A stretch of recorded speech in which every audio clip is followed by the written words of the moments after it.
पण एक गोष्ट आता लक्षात ठेवायची आहे, आपण इतकं प्रयत्नपूर्वक मेडिटेशन करतोय त्याच्यामुळे आता आपल्याला जास्तीत जास्त शांत राहायचं आहे. घरामध्ये, ऑफिसमध्ये, प्रवासात किंवा कुणाशीही बोलताना स्वतःला जास्तीत जास्त शांत ठेवायचा प्रयत्न करायचा. म्हणजे कुणी काही म्हटलं तर लगेच रिॲक्ट नाही व्हायचं. शांत. आपण कशासाठी सगळं हे करतोय की आपलं रोजचं जे आयुष्य आहे ते खूप शांतपणे आपल्याला जगायचंय. त्यामुळे रोजच्या रुटीनमध्ये तुम्हाला खूप लोकांशी डील करायचंय. घरामध्ये, ऑफिसमध्ये, प्रवासात किंवा कामाच्या इतर ठिकाणी. पण मनामध्ये तो जो निसर्गाचा शांत, प्रसन्न आणि ताजंतवानं करणारा जो निसर्गाचा असा जो आवाज आहे ना, तो मनामनात भरून ठेवायचा. आणि आता ते निसर्गाचा अनुभव आपल्याला साधारण 1 ते 2 तासांनी घ्यायचाच आहे, आठवणीने.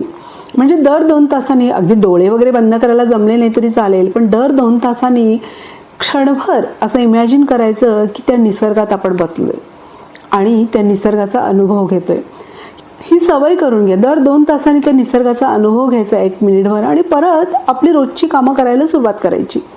घरी, ऑफिसमध्ये, प्रवासात सुद्धा असं सतत जर तुम्ही त्या निसर्गाचा अनुभव घेत राहिलात ना, तर आपण आतून अधिक अधिक शांत होत जातो.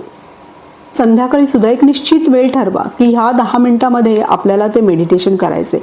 आणि सकाळी आपण जे मेडिटेशन केलं तेच मेडिटेशन संध्याकाळी आपल्याला त्याच पद्धतीने करायचं आहे. त्यामुळे सकाळी 10 मिनिटं आणि संध्याकाळी 10 मिनिटं असं मेडिटेशन सुरू करा. हळूहळू आपण त्याच्यामध्ये काय बदल करता येतील ते बघूया. पण आधी सुरुवात करा. आणि हे मेडिटेशन आपण कुठे बाहेरगावी वगैरे गेलो, कुठे फिरायला गेलो तरीही करायचं आहे.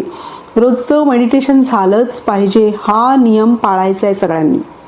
उलट बाहेर वगैरे फिरायला गेलो तर निसर्ग वगैरे तर ऐकताच असतो, तिथे करण्यात तर आणखीन मजा येते. त्यामुळे माझ्या लाडक्या मित्रमैत्रिणींनो, ही ध्यानधारणेची सुरुवात करा आणि तुम्हाला काय बदल जाणवतात स्वतःमध्ये ते मला कमेंट करून नक्की सांगा. कारण आपला हा आनंदी प्रवास असाच सुरू राहणार आहे, आपलं आयुष्य अधिकाधिक समृद्ध करण्याचा.